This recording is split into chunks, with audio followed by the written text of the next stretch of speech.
Faut-il interdire le plaquage ventral? La question est posée. Christophe Castaner, le ministre de l'Intérieur, demande une mise à l'étude après la mort d'un livreur à Paris. C'était le 3 janvier dernier.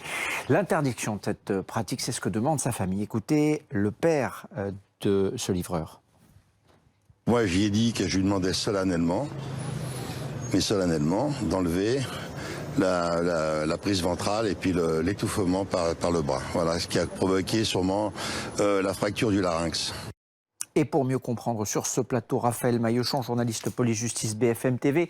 Ariel Halimi, vous êtes l'avocat de la famille de Cédric Chouvéa. Merci d'être avec nous. Nous sommes aussi en duplex avec Denis Jacob, secrétaire général du syndicat Alternative Police. Pour bien comprendre, tout d'abord, Raphaël, le plaquage ventral, précisément. Qu'est-ce que c'est? Ça sert à quoi? C'est utilisé dans quel cas de figure? Alors c'est une technique, plaquage ventral, technique, méthode d'ailleurs, consistant à plaquer fermement une personne au sol et à la maintenir dans cette position en exerçant une pression importante sur le thorax. Ça s'appelle également le décibitus ventral. Ça permet tout simplement de casser l'amplitude des mouvements des membres à la fois supérieurs et inférieurs d'une personne avant de la menotter. Alors les forces de l'ordre rajoutent souvent à cette technique de plaquage ventral le fait de menotter les poings derrière le dos, immobilisation également des chevilles parfois. Alors cette technique est enseignée dans les écoles nationales de police, dans les cours de TDI, technique de défense en intervention, et puis également lors des recyclages. Elle est utilisée la majorité des cas lorsque la personne face aux forces de l'ordre refuse de se faire interpeller. On l'a vu notamment avec ce dernier cas tragique avec ce livreur à Paris, Cédric Chouvéa. Voilà, ce plaquage ventral pourrait être responsable de sa mort. Une enquête est en cours. Est-ce que cette technique, dans ce cas précis, pour vous, elle était justifiée? Alors non, elle n'était pas justifiée parce qu'on connaît le caractère létal de cette technique depuis bien longtemps. Il faut dire qu'il y a entre une dizaine et une quinzaine de personnes en France, ne serait-ce qu'en France, qui en sont déjà mortes. Je cite par exemple Adama Traoré, dont tout le monde connaît le décès et l'issue fatale, et d'autres personnes qui en sont mortes. Alors, ce n'est pas la seule technique qui a été utilisée s'agissant de Cédric Chouvéa. Il y a eu également une technique d'étranglement qui a probablement causé la fracture du larynx, fracture hémorragique, et le plaquage ventral a amplifié l'asphyxie de Cédric. C'est la raison pour laquelle ces deux techniques sont mises en exergue et on en demande l'interdiction. Cette technique, elle est légale en France, vous l'avez dit, elle est enseignée dans les écoles de police. Est-ce qu'elle est utilisée partout ailleurs? Non, elle est interdite dans quelques pays européens, notamment la Belgique depuis 2005, la Suisse depuis 2001, et aussi notamment par exemple aux États-Unis, mais dans certaines villes uniquement. Je pense à Los Angeles depuis 1980, après une dizaine de décès, également à New York, en 1993, sans toutefois de texte de loi. Mais en 2014, on a tous ce souvenir de cet homme qui, de 43 ans, maintenu à terre par 5 policiers. Ça avait déclenché le mouvement Black Lives Matter, la vie des personnes noires compte. En France, cette technique, effectivement, est à l'origine d'une dizaine de décès, mais pour l'instant, elle est toujours enseignée en école de police. Denis Jacob, 10 à 15 morts dus à cette technique de plaquage ventral. Est-ce qu'il faut la revoir? Est-ce qu'il faut l'interdire? Bonjour. Alors écoutez, moi sur ce sujet-là, je suis très prudent. Alors s'agissant de l'affaire de Monsieur Chouvéa, bien évidemment, j'attendrai les résultats de l'enquête pour savoir pour quelles raisons nos collègues ont utilisé cette technique, quelles ont été les circonstances exactes. Pour le moment, moi je n'ai pas tous les éléments en ma possession, donc je ne vais pas dire qu'il y a eu une bavure. Il faut savoir pourquoi les collègues ont utilisé cette méthode. Si elle doit être revue, moi je n'y vois aucun inconvénient. Tout ce que nous demandons, nous, c'est que nous puissions avoir tous les moyens nécessaires pour faire notre travail en toute sécurité. Donc aujourd'hui, on nous inculque des techniques, ce qu'on appelle les GTPI, pour pouvoir maîtriser notamment un individu particulièrement virulent, puisque je rappelle que ces gestes ne sont pas utilisés systématiquement en intervention. Et il faut noter qu'en France, chaque année, c'est entre 4 à 5 millions d'interventions de police de quelque nature que ce soit. Donc il faut aussi, et je vais être très clair. On ne doit pas mourir à l'occasion d'un contrôle de police. Là-dessus, il n'y a pas d'ambiguïté dans mes propos.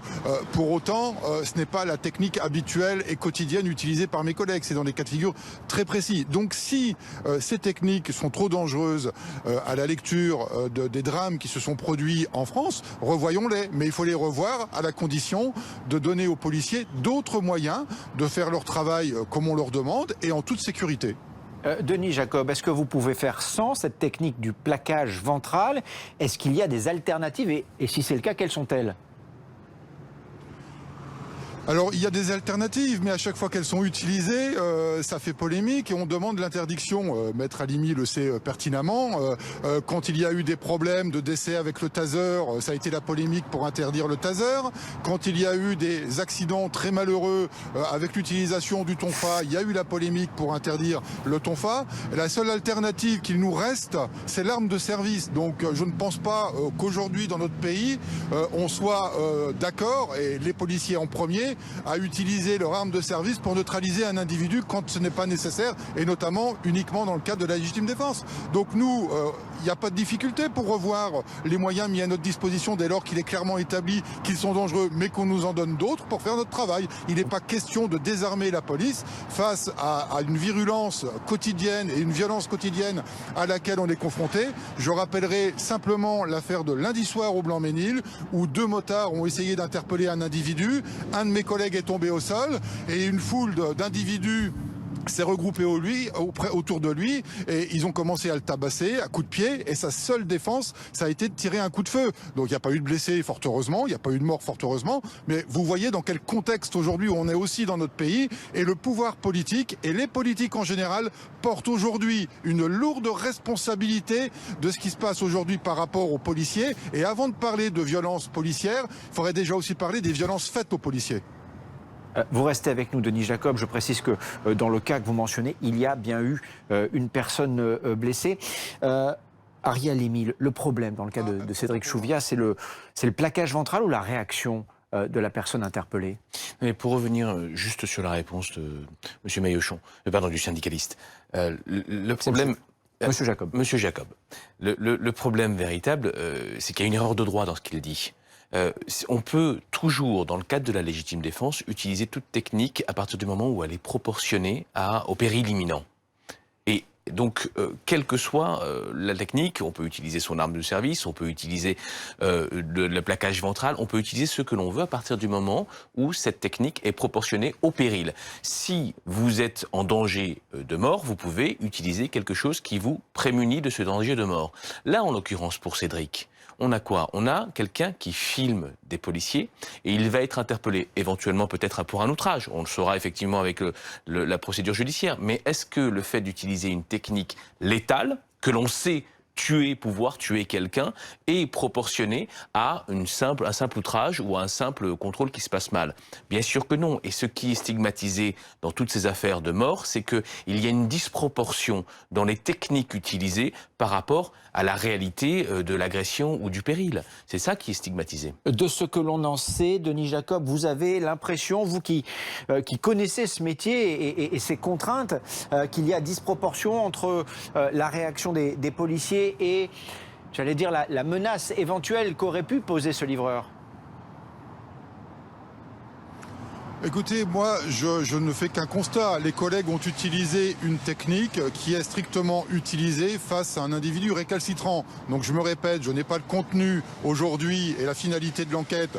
Donc je ne vais pas préjuger du comportement qu'a pu avoir Monsieur Chouviat à l'occasion de son interpellation. Mais ces gestes ne sont utilisés que strictement dans le cadre d'une interpellation d'un individu qui ne veut pas se laisser interpeller, qui est particulièrement, normalement, virulent. Et que dans ce cadre-là, on utilise ces gestes pour le maîtriser au sol, pour pouvoir le menotter et le transporter au commissariat. Donc je ne sais pas ce qui s'est passé pendant cette affaire. Est-ce que Monsieur Chouviat s'est débattu? Est-ce qu'il a échangé des coups avec les policiers qui ont engendré le fait que mes collègues ont voulu le maîtriser? Aujourd'hui, je ne le sais pas. Maître Halimi en sait peut-être un peu plus parce que c'est l'avocat de la famille. Mais en tous les cas, ce que je sais moi, c'est qu'il y a des vidéos a priori des policiers. Il y a également une ou plusieurs vidéos qui ont été faites par M. Chouviat lui-même. Elles doivent être, si ce n'est pas le cas, être versées au dossier.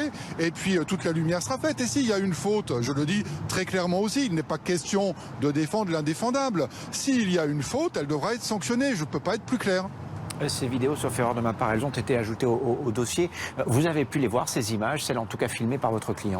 Je ne peux malheureusement pas en parler puisque je suis soumis au secret de l'instruction.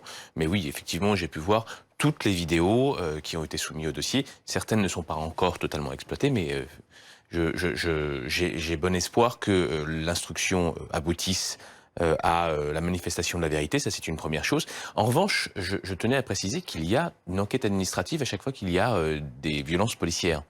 Cette enquête administrative, elle pourrait déjà être délivrée par le ministre de l'Intérieur qui, pour l'instant, a refusé de suspendre les fonctionnaires.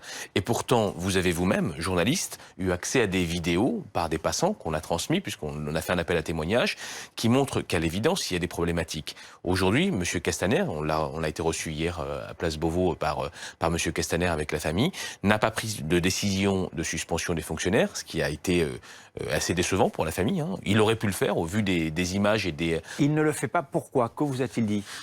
Il nous a dit qu'il devait faire un dosage entre l'impératif de l'institution policière, c'est-à-dire il est patron d'une maison, hein, c'est ce qu'il nous a fait comprendre, et le fait qu'il y ait de plus en plus de critiques à l'égard des comportements policiers, voire de violences policières systémiques. L'édito du Monde en parle récemment, c'est un mot fort, hein, violence policière systémique, mais que pour l'instant il était bloqué finalement par son institution. Cette technique du plaquage ventral, elle a déjà tué. Est-ce qu'il y a des cas spécifiques qui ont déjà été évoqués et dont on est sûr qu'ils sont l'origine, dont on est sûr que le plaquage ventral est l'origine des décès? En France, il y a plusieurs décès qui sont attribués à cette technique d'immobilisation. Je pense d'abord à Adama Traoré, hein, qui est mort, je cite, d'un syndrome asphyxique. C'était en 2017. Il y a aussi le cas de Mohamed Boukrourou, qui est décédé dans un fourgon de police en 2017. Mohamed Saoud, c'était en 1998, décès après être plaqué au sol par 2 policiers. Lamine Dieng, c'était en juin 2007 à Paris, maintenu au sol également après un plaquage ventral par 5 policiers. Ou alors Abdelhakim Hajimi, c'était en mai 2008 à Grasse, maintenu au sol par 2 policiers. Je précise également qu'en France, cette technique, elle est encadrée, elle est légale pour l'heure, toujours enseignée, et ce, malgré le plaidoyer de nombreuses ONG, je pense notamment à Amnesty International, la Ligue des droits de l'homme. La France est notamment pointée du doigt, condamnée en 2017 par la Cour européenne des droits de l'homme, après le décès de Mohamed Boukrourou, je le disais, décédé après un plaquage ventral dans un fourgon de police. Et puis, dernier point, en février 2019, il y a eu des députés de gauche qui ont demandé l'interdiction des techniques d'immobilisation létale, demande rejetée par le Parlement. Merci Raphaël, merci pour ces précisions. Merci Denis Jacob d'avoir répondu en direct à nos questions ce matin dans le live BFM. Merci aussi Ariel Halimi d'être venu ce matin sur ce plateau.